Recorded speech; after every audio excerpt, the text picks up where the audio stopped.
Okay, may lakad ako ngayon. Tapos itong si Bukbok, hindi ko siya gagamitin ngayong araw dahil tumirik siya kagabi. Bumigay yung makina niya at dinala siya sa talyer kagabi rin. Kaya hindi ko siya gagamitin ngayon.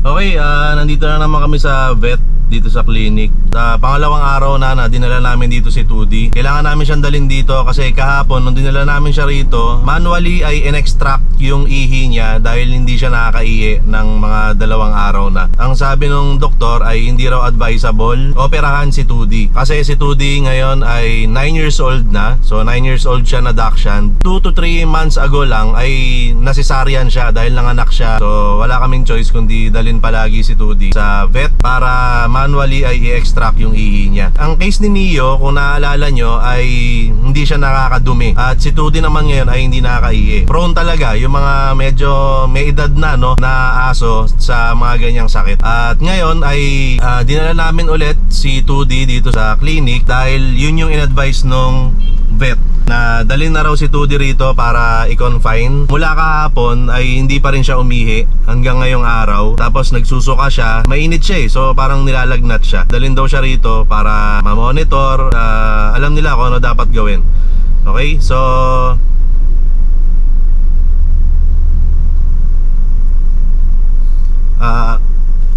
alam ko kaya ni Tudi yan dahil matapang yan si Tudi. Matapang siya kasi marami na siyang pinagdaanan.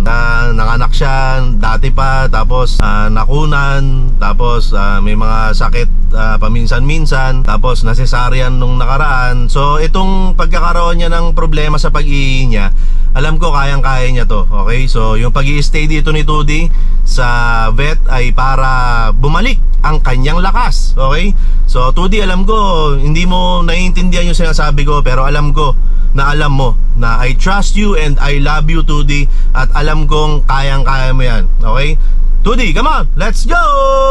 Tiwala naman kami, no, sa Padrinaw dahil lahat ng aso namin doon namin dinadala. May sakit man o wala, regularly ay dinadala namin yung mga alaga namin sa kanila. Gusto rin namin yung pag-aalaga nila sa mga alaga namin. Hindi naman may iwasan yun, ganun talaga. Siyempre, tumatanda ang aso. Yun yung nakakalungkot no, parang ang unfair.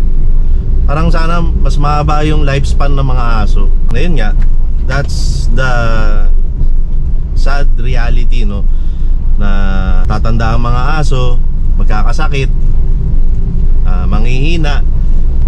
Yun yung nakakalungkot. Lalo sa amin, sa atin, baka may mga nanonood dyan na mga fur parents din. Wala tayong ibang magagawa kundi alagaan at mahalin ang mga alaga nating aso as much as we can. Okay, yun lang naman ang pwede nating magawa Ayun, kinuwento ko lang naman yung part na yun. Pinakita ko lang yung ibang side ng buhay ko na hindi ko naman palaging sineshare sa social media, sa vlogs. Kung meron kayong alaga, ay mahalin nyo sila sa paraan na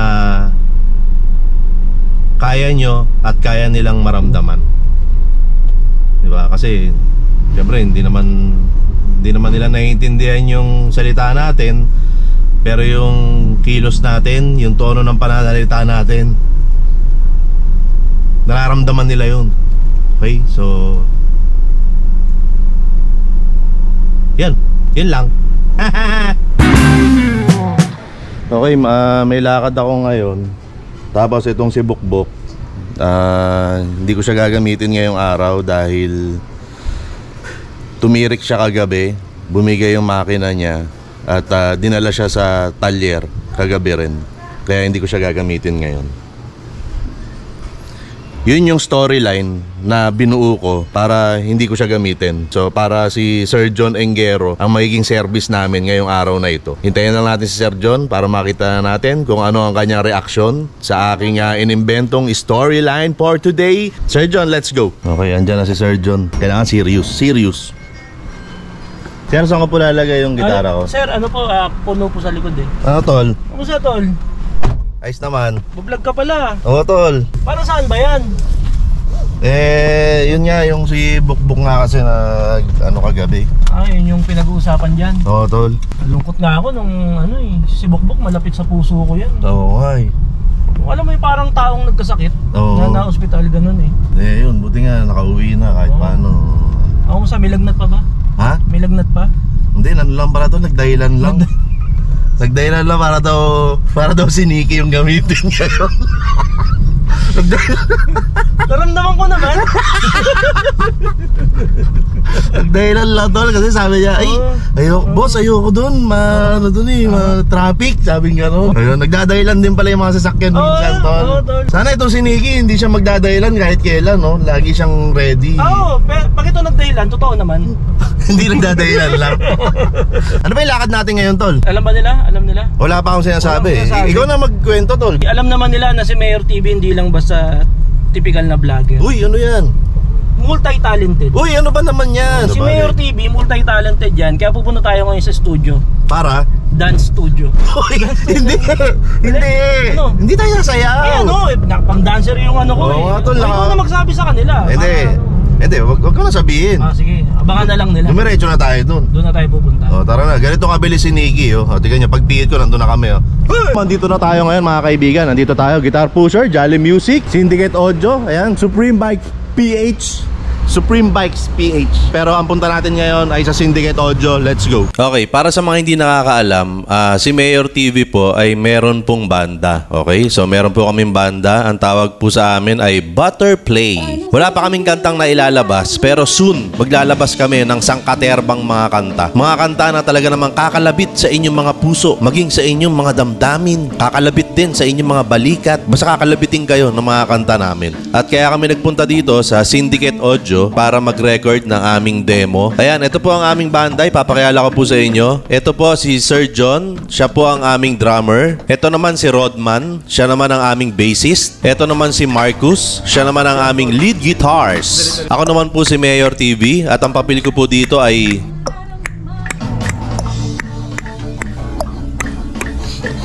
Hirap nung member ka ng banda, no? Yun yung role mo. Ano instrument mo? Metronome, tol. Kasi ko yung nag-rock out sa concert.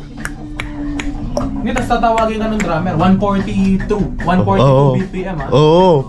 Kailan alam mo yun? Lalabas ka nga lato-lato nun. Ayun.